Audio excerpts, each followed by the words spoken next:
What is going on, everyone? Jay here from Square Pegs, and today we are reflecting back on the dark recesses of gaming to look at 10 fighting game franchises forgotten by their publishers or by fans. Let's take a look. Now, you guys have heard me talk about it in the past, but one of my favorite gaming memories was getting together with my buddies every Friday night to take part in our Friday night fight events, where we'd play hours and hours of fighting games in a loosely and boozily organized tournament just to be together and have some fun. So fighting games are ridiculously important to me. While we didn't play all of the games I'm going to talk to you guys about today, all of them have either been lost to the winds of time in the memories of gamers, or have been completely shelved by publishers, which in some cases is because of a lack of quality. Also, keep in mind, this is strictly from a stateside perspective. I don't have an expertise to know in detail about Japanese or European releases, but if you do, comment down below so I can learn. Also, before we get too far, be sure to subscribe down below if you haven't yet done so, as we're doing 2 videos a week with content just like this. But for now, round 1, fight! Alright, starting things out with one of my absolute favorite fighting games for the SNES, and that is Ranma 1/2 Hard Battle, based on the anime and the manga of the same name. Now, Ranma was one of the first anime series I really enjoyed, and the SNES fighting game is a throwback to the early 90s, featuring characters from the anime like Ranma, Shampoo, Moose, and Gambling King, amongst others. The game has excellent sprite work and animation for its age, as well as simplified controls that make the game easy for anyone to pick up and play. I also really like that there's arcade mode, 2-player 1v1, and 2-player team battle where you build 2 teams of 5 fighters each. Ranma is a well-known series with its fair share of fans in the West. I'm honestly surprised we never saw more entries, and I think today that a new Ranma 1/2 fighting game could easily work on something like the Switch eShop as a budget release. Okay, many would argue that this is probably best left forgotten, but hear me out on this one. Star Wars Masters of Teras Kasi was, you are correct, a bad game. It's a clunky Toshinden clone, and while there's some big positives in the game, anything that allows me to play as Johto Cast or Mara Jade gets a big thumbs up from me. The execution of the game overall is weakly done, but there are some flashes of brilliance that are marred by an overall sluggish and uneven combat system. But when we live in a world where we get things like Bombad Racing and Star Wars Demolition, the fact that LucasArts didn't see fit to revisit this and take another stab at it is shocking to me. Still, it was pretty awesome to hear Kira mention that she was a Teras Kasi master in Solo, a Star Wars story, so maybe they haven't completely forgotten about it. I'd love to see a revival of this series with the polish it deserves, and have them bring in both Arden Lin and Thok into the modern Star Wars canon. I absolutely love fighting games that think outside the box, but in the case of Psychic Force 2012 for the Dreamcast, this one thinks decidedly inside the box. Featuring free-flowing combat in a fully 3D space that's enclosed inside a magical cube, Psychic Force 2012 features a diverse lineup of characters with fun combat that lends itself to a deep strategy of whether you're going to stick with ranged combat and play it safe, or move in closer and allow yourself to be opened up to stronger attacks, all while moving freely about the Cube of Death. It's a challenging and truly unique game that shows off smart design choices and solid combat mechanics.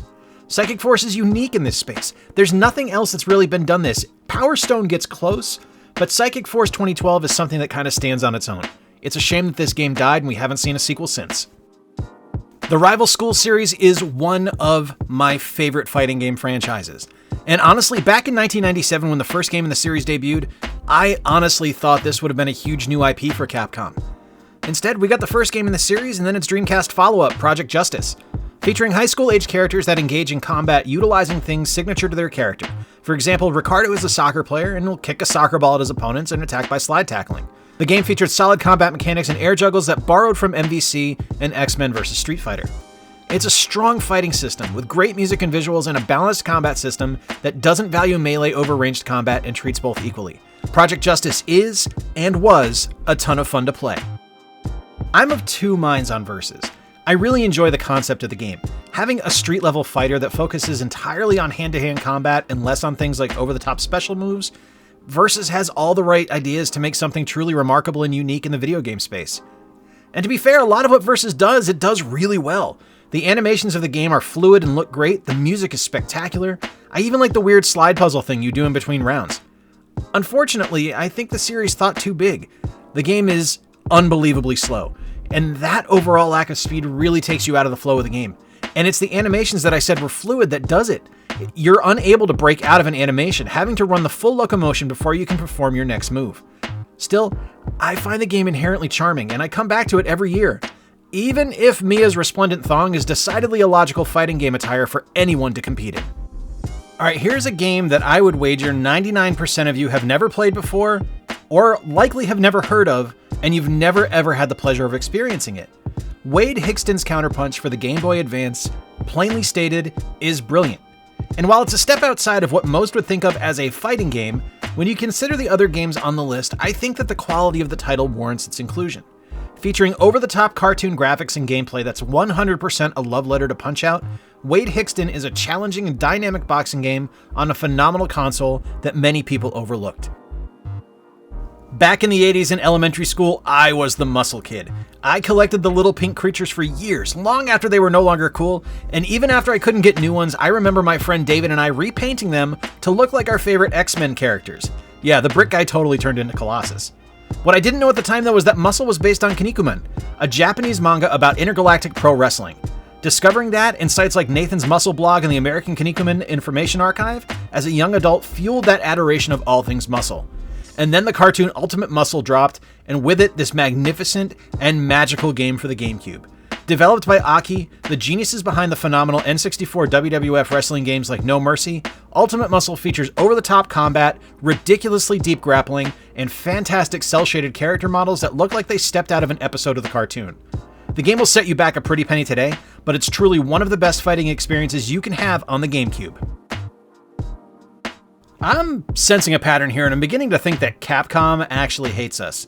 There are so many fantastic fighting games developed by Capcom that just sit dormant in their portfolio, untouched since the late 90s and early 2000s. And Plasma Sword is 100% a victim of them doubling and tripling down on their Resident Evil focus. And that's a shame, because Plasma Sword, the sequel to Star Gladiator, is their answer to Soul Calibur, and it is absolutely brilliant. Featuring over-the-top sci-fi combat action, Plasma Sword ignores any cries to have a realistic fighting game and instead saddles you with fighting yo-yos, lightsabers, and the Discs of Tron, all while tossing you a healthy diet of green aliens, Chewbacca knockoffs, and nightmare-fueled German space tyrants with Optimus Prime masks. Hayato, the main protagonist in the game, is probably best known for his appearance in Marvel vs. Capcom 2. And honestly, that's a shame, because given the right opportunity, Plasma Sword could have been huge for Capcom. Alright, yeah, I'm totally making a Capcom Hates Us video somewhere down the road. And this one will probably cause some eyebrows to be raised because, yeah, Darkstalkers were huge for a while for Capcom.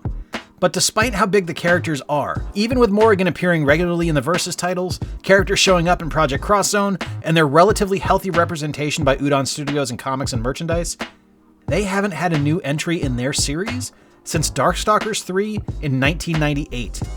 Sure, there have been some remakes and compilations, but that's it. And honestly, that's a shame, because Darkstalkers is a classic franchise with an absolutely rabid fanbase that deserves a new entry in the series. I know I'd love to wreck some fools with Xianko or BB Hood in an over-the-top horror brawler. I straight up love the insanity that is Zero Divide. A sci-fi 3D arena brawler with combat similar to Virtua Fighter, Zero Divide has massive polygonal fighters ranging from dragons to catwomen. And there's a ton of solid combat behind the shockingly good visuals of a 1995 fighter. I love the addition of dangling from the edge of a stage during a ring out when you aren't out of health, and I also really dig the animations for the characters. There's definitely some rough edges, let's be honest. Things do kind of move slow, but that's less an issue with the game and more just a sign of the times. I get a lot of the same satisfaction playing this game that I got with Godzilla Destroy All Monsters Melee. Because honestly, who doesn't love giant robot kaiju beating the holy hell out of each other? Alright folks, that's going to do it for this video on 10 fighting game series that are lying dormant, just waiting to be resurrected here stateside. And out of all the games listed, I think Plasma Sword and Darkstalkers has the most potential to be a hit with today's audience.